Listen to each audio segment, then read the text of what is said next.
We'll begin tonight with a continuing probe into the 2020 Lekki shooting in Lagos, where a forensic expert is proposing further analysis to determine if the live ammunition casings found at the Lekki Toll Plaza were fired by the Nigerian Army. Arise correspondent Sheiton Atigari has the details. Key incident report presented to the Lagos Judicial Panel of Inquiry, Director of Sentinel Forensics Kayode Funsho Ako was cross-examined by legal counsel of NSAS protesters, Lagos State Government, and the Nigerian Bar Association for a further analysis of his report. If at any point during our investigation, reviewing the evidence of the crime scene, we were able to determine that live rounds were used and protesters suffered grievous bodily harm as a result of this, based on any evidence we collected, we would have mentioned this.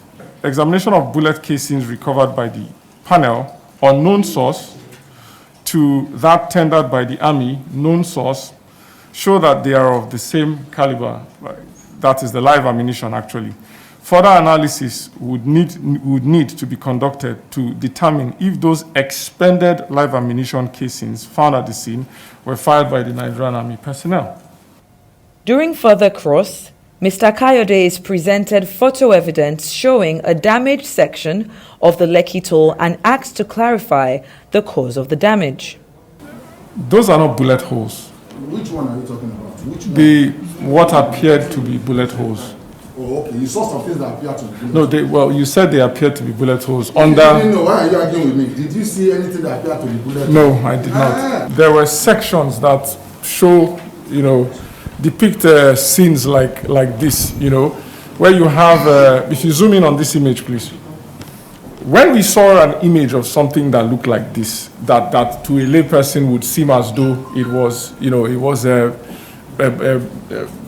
bullet holes. When we looked at it, it was at an incline. First of all, it wasn't bullet holes. There's no deep penetration to suggest bullet holes. Secondly, the angle was an impossible angle to fire at. And I would explain. From a close range, a bullet travels in a straight trajectory. And as the distance further increases, it begins to spiral. That means that if I have something that's burnt, facing the individual would have had to have fired it from, probably on top of. It just wasn't an angle that was quite possible. So unless you have the full frame, you can't really go by this. We've got some images as well and I would compare it, to see if it matches this, which we can make available. Just because when we saw it, to our own trained eye, it appeared as though this kind of scene, may lead to some sort of confusion. Someone who is not trained would look at this and think those are bullet holes. Sentinel forensic witness, Mr. Funsho Ako, is hereby discharged from further attendance at proceedings in the investigation. While the petition of the Nigerian Army versus NSAS protesters remains ongoing, the forensic expert's testimony is brought to a close, with the panel expected to reconvene on Tuesday, the 14th of September, 2021. Sheiton Atigari, Arise News. Thank you, Sheiton, for that report. And let's bring in Dr. Amadi, who is a Rise News analyst, to further discuss this issue. Dr. Amadi, thank you for being here tonight. You're welcome. And of course, as we look forward to Tuesday, when, of course, we'll hear more concerning this forensic audit. But the forensic analyst there is saying that we need to further investigate, the bullets that were actually found on the scene. What do you make of this entire process? And do you think we should get more than one forensic expert really looking into this issue?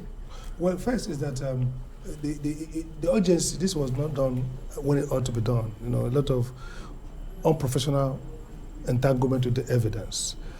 We saw when the minister went there too, Minister of Works, and the issue around camera and all kinds of things.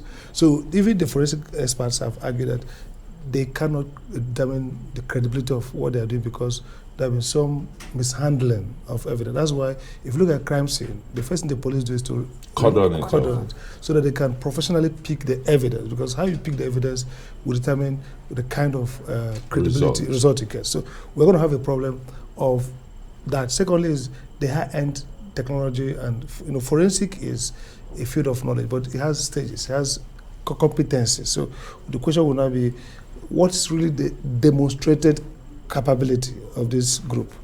We've never had incident like Lekki shooting in the past, so we've not built the competence over time to manage this kind of crisis. So one would have asked, often sometimes, go for international forensic experts, those who have done this work, high-end criminal issues. Well, this is a company based in the UK. Exactly. So, But that's in Nigeria. But again, the third issue is, he says that it matches the bullet that the military have. But the question is, can we establish that they actually fired it?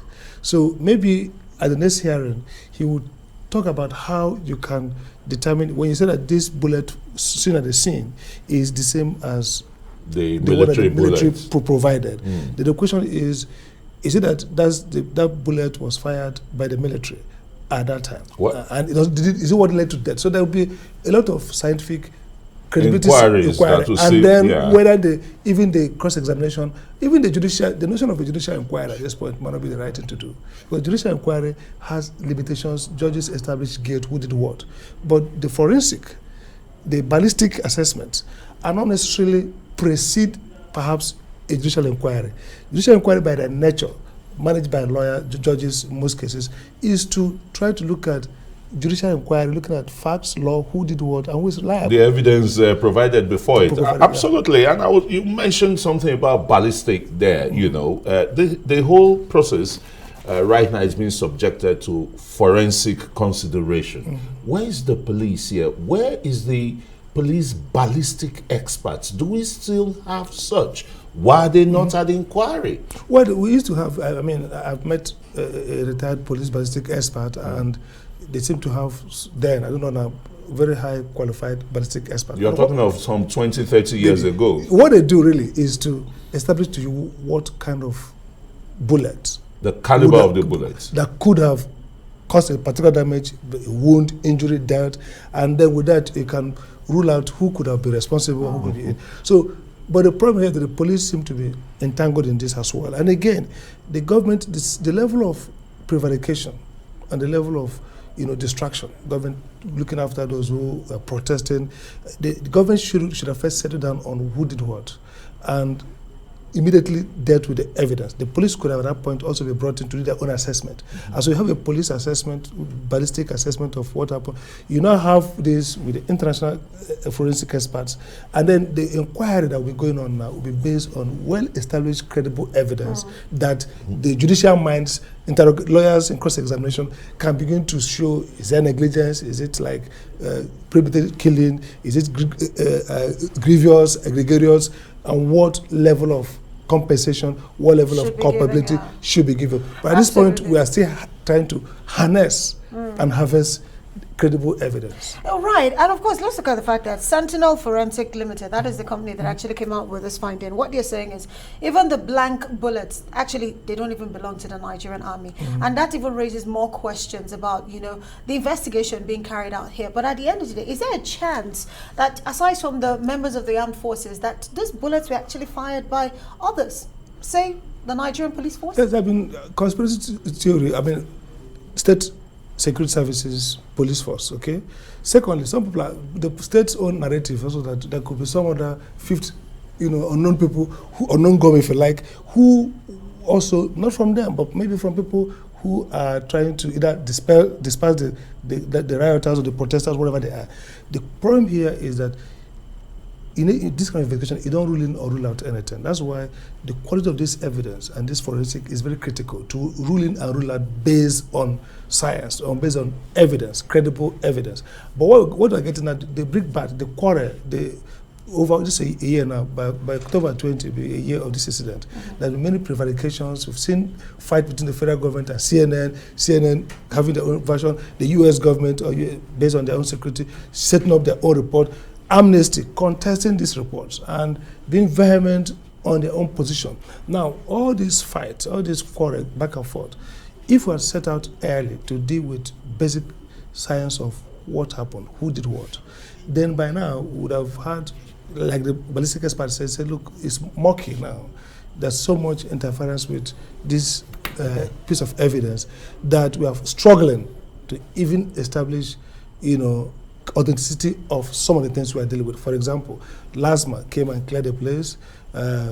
Is it possible that some of the things we are dealing with now are things that are imported into the scene of the incident? Are there things that have been taken out of the scene? So even the CCTV footage that they are analyzing, they can't even guarantee its authenticity. So at this level, this investigation has been compromised, not necessarily by deliberate mischief, but by inactivity, inadvertently or carelessness. So yes. You can't really say 100% that we're going to get something that's not contestable at the end of the day.